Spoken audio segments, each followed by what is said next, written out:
Hi, good morning. We're going to be going over part two, unit two of the elections and voting book. Specifically, we're going to be going over chapter five in this video. Okay. So, chapter five first suggests that average turnout is down across the world by about 12 percentage points since the 1980s. So, turnout in Europe, South America, and the United States are generally down since the 80s by about 11 points. It's important to know that the vast majority of voters are uninformed voters.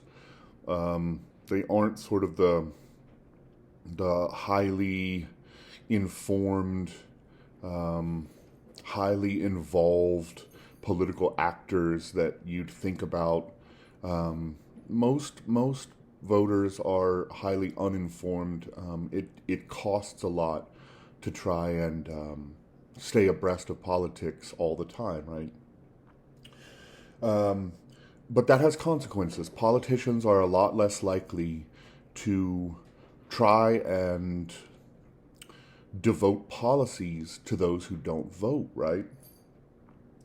And so this tends to mean that politicians tend to create policies for sort of the most well off and sort of the highest educated, right? The people who tend to vote the most.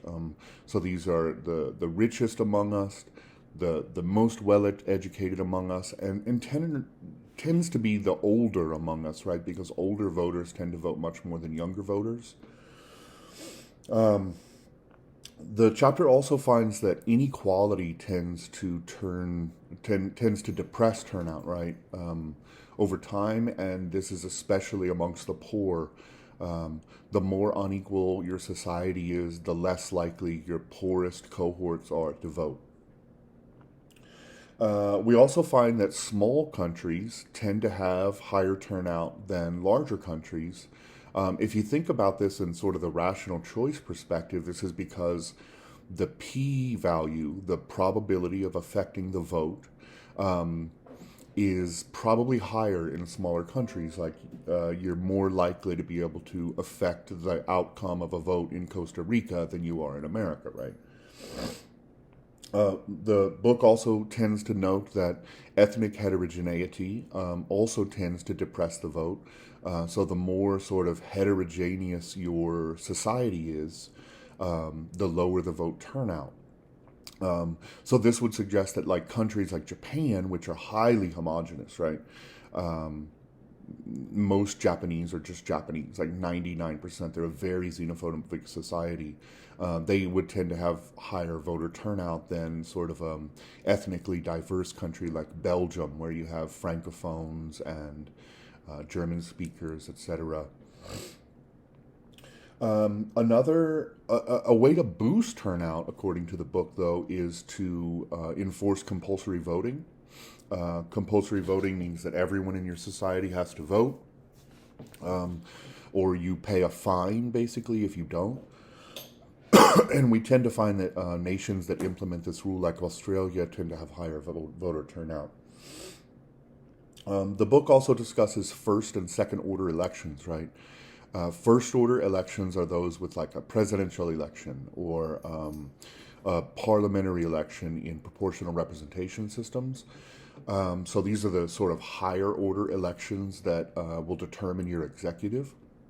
Second order elections are elections like local elections. And also the EU election, we tend to see much lower turnout in these sort of second order elections that don't have consequences for the executive of the nation.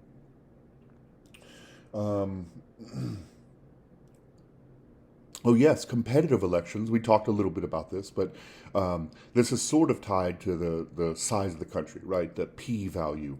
The more competitive an election is, the closer it is to 50-50, the much more likely that people are to turn out. They feel like they have some sort of agency in who gets elected, right?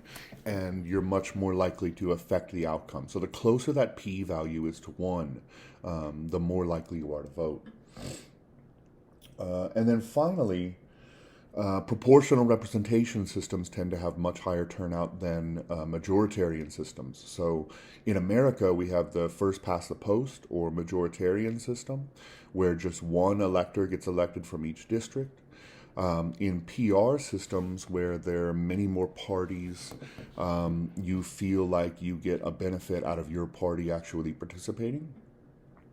And so you tend to get much higher turnout in PR systems. The only exception to this is when there's an extreme number of political parties, right? When you get high party fragmentation, say there's like 15 to 20 political parties, this sort of waters down that turnout finding. All right, that's it for me for chapter 5. Look forward to chapter 6. Have a great day.